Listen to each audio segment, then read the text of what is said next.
بسم اللہ الرحمن الرحیم۔ السلام علیکم ورحمۃ اللہ وبرکاتہ۔ دوستو، حج اور عمرہ کے خواہش کو پورا کرنے کے لیے یہ وظیفہ بہت زبردست ہے، کارآمد وظیفہ ہے اور بہت مجرب وظیفہ ہے۔ جس نے بھی کیا، پابندی کے ساتھ کیا، امید کے ساتھ کیا، یقین کے ساتھ کیا، اللہ جل شانہ اس کو ضرور بار بار لے جائیں گے، اور جس نے کیا اللہ جل شانہ ان کو لے بھی گیا۔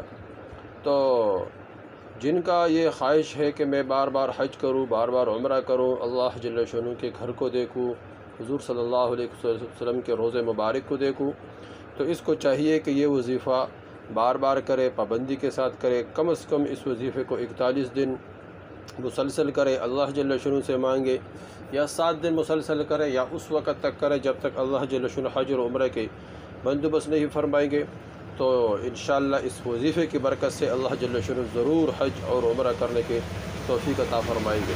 یہ وظیفہ کبھی چھوڑنا نہیں ہے دوستو، بہت آسان وظیفہ ہے، بہت زبردست وظیفہ ہے، ہر آدمی کر سکتا ہے۔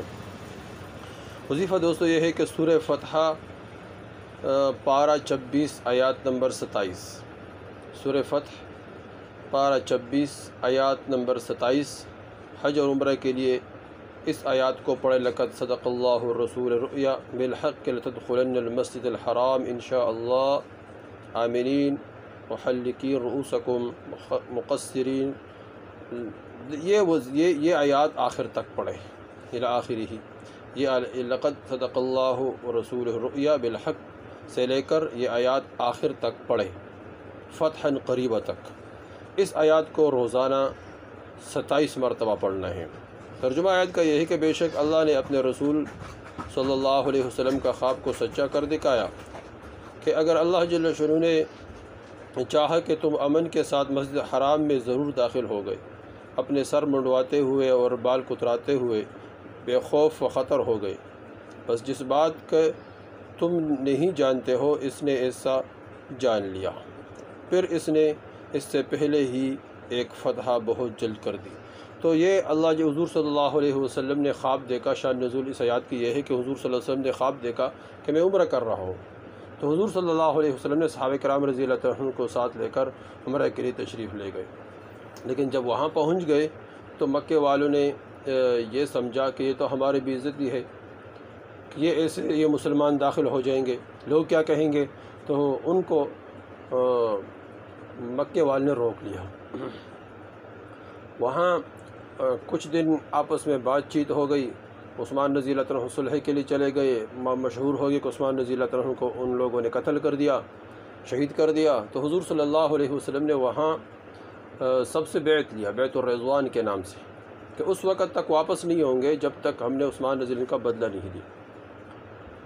بعد میں عثمان رضی اللہ عنہ واپس آ گئے اور پھر آپس میں صلح ہو گیا، کچھ شرائط طے ہو گئی۔ مسلمان میں سے کوئی اللہ نہ کرے مرتد ہو گیا تو وہ ہم واپس نہیں دیں گے، اگر مسلمان ہو گیا کوئی ہم میں سے تو مدینے والے ہم کو واپس دیں گے۔ ایسے کچھ شرائط اور بھی، اور یہ ایک شرط یہ بھی ہے کہ تم اس سال عمرہ نہیں کرو، اگلے سال آؤ گے۔ کچھ صحابہ کرام رضی اللہ عنہ کو ناگوار محسوس ہو گیا، لیکن حضور صلی اللہ علیہ وسلم کا حکم، اللہ جل شانہ کا حکم سر آنکھوں پر انہوں نے تسلیم کر دیا اور احرام کھول دیا، اپنے سر کے بال کو منڈوائے اور واپس آ گئے، اور اگلے سال پھر چلے گئے عمرے کے لیے۔ تو دوستو یہ بہت زبردست بابرکت آیات ہے، تو اس کو روزانہ 27 مرتبہ پڑھیں، اور اس کے ساتھ 27 مرتبہ درود ابراہیمی پڑھیں، 27 مرتبہ، اور 27 مرتبہ اس کے ساتھ تلبیہ پڑھیں، لبیک اللہم لبیک۔ یہ 3 اعمال روزانہ کریں، اس کے بعد دعا مانگے، اللہ جل شانہ انشاءاللہ بار بار حج اور عمرہ کرنے کے توفیق عطا فرمائیں گے۔ یہ وظیفہ خود کرے اور آگے شیئر کریں تاکہ سب کو